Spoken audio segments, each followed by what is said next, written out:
Welcome to Cinema Shongit Moncho, where every note tells a story and every role sings a tune.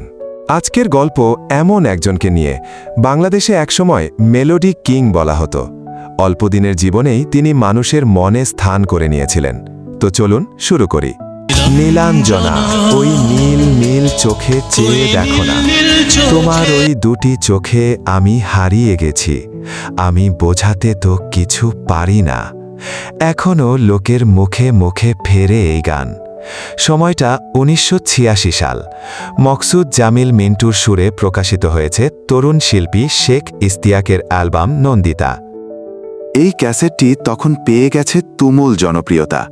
Nilanjana গানটি সর্বাধিক জনপ্রিয়তা পেলেও অ্যালবামের আমার মনের ফুলদানিতে নন্দিতা গানগুলো তুমুল জনপ্রিয়তা পায়। শেখ ইশতিয়াক শিল্পী হিসেবে পেয়ে যান ব্যাপক পরিচিতি। সে বছরই চলচ্চিত্রেও প্লেব্যাক করেন, তবে সেদিকে পরে আর খুব একটা যাননি। শেখ ইশতিয়াকের জন্ম ১৯৬০ সালে।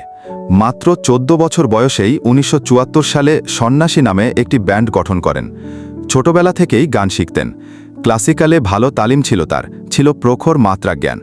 তার সঙ্গীত জীবন আরও সমৃদ্ধ হয়েছিল লাকি আখন্দের স্পর্শে। শেখ ইশতিয়াক গিটার নিয়ে আগ্রহী ছিলেন। লাকি আখন্দ ও হ্যাপি আখন্দের সাহচর্য তাকে গিটারে আরও আগ্রহী করে তোলে, দক্ষতাও অনেক বাড়িয়ে দেয়। লাকি আখন্দ তাকে হ্যাপি আখন্দ ও নিলয় দাসের পাশাপাশি বাংলাদেশের আরেকজন সেরা গিটারিস্ট মনে করতেন। লাকি আখন্দের এই নীলমণিহার গানে গিটার শেখ ইশতিয়াকের বাজানো। শেখ ইশতিয়াক সর্বমোট ৭টি একক অ্যালবাম করেছিলেন। এর বাইরে কিছু মিক্সড অ্যালবামে গিয়েছেন। তার অন্যান্য গানগুলোর ভেতর টিপ টিপ বৃষ্টি, অভিযোগ নেই, ভুল করে যদি ডাকো কোনোদিন, একদিন ঘুম ভেঙে দেখি, নীল টেলিফোন, যেখানে পথের শেষ, ভোরের শিশিরে, বড় বেশি মনে পড়ে, তুমি অভিমানী, শোনো আমি কি সেই জন যাকে খোঁজো খুব জনপ্রিয়তা পেয়েছিল। শোনো আমি কি সেই জন গানটি লায়নেল রিচির হ্যালো অবলম্বনে লিখেছিলেন ও তৈরি করেছিলেন হানিফ সংকেত। এমনকি কুমার বিশ্বজিতের জনপ্রিয় গান যেখানে সীমান্ত তোমার গানটিও প্রথম গেয়েছিলেন শেখ ইশতিয়াক। সুরকার লাকি আখন্দ তাকে দিয়ে গানটি রেকর্ড করান ৮০ দশকের শুরুতে। তবে সেই রেকর্ডটি প্রকাশিত হয়নি, সেটি আর পাওয়াও যায় না। এছাড়া লাকি আখন্দ তার পলাতক সময়ের হাত ধরে গানটিও প্রথম রেকর্ড করিয়েছিলেন শেখ ইশতিয়াককে দিয়েই। যদিও ইশতিয়াকের গায়কিতে কিশোর কুমারকে অনুসরণ করা নিয়ে তার অভিযোগ ছিল, যেমন আমার মনের ফুলদানিতে গানটা শুনলে কিশোর কুমারের গায়কই পাওয়া যায়। কিন্তু লাকি আখন্দ ইশতিয়াককে অত্যন্ত স্নেহ করতেন। তার মৃত্যুতে ভাই হ্যাপি আখন্দকে হারানোর মতো ব্যথাই অনুভব করেছিলেন। শেখ ইশতিয়াক মারা যান ১৯৯৯ সালের ৩০ সেপ্টেম্বর। মৃত্যুর সময় তার বয়স হয়েছিল ৩৯ বছর। তার হার্টে সমস্যা ছিল ছোটবেলা থেকেই। চিকিৎসক জরুরি অপারেশন করার জন্য বলেছিলেন, কিন্তু শর্ত ছিল হার্টের অপারেশন করালে তিনি আর গান করতে পারবেন না। চিরতরে বিদায় জানাতে হবে গানকে। গানই ছিল শেখ ইশতিয়াকের জীবনের প্রথম ভালোবাসা।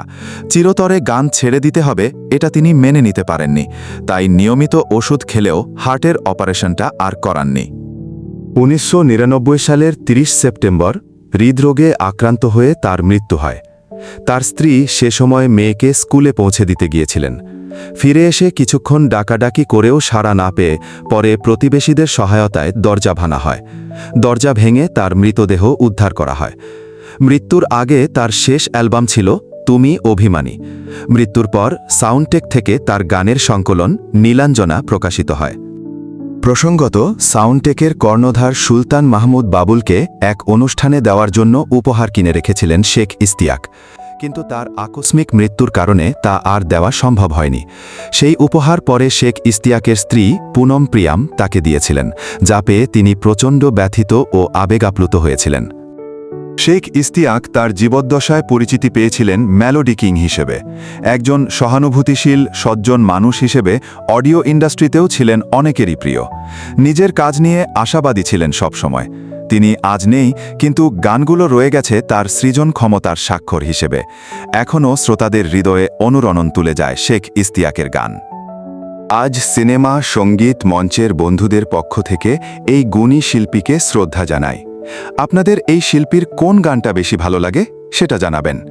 ভিডিওটি ভালো লেগে থাকলে লাইক করুন, আপনার বন্ধুদের সাথে শেয়ার করুন, কমেন্টে আপনার যে কোনো মতামত জানান।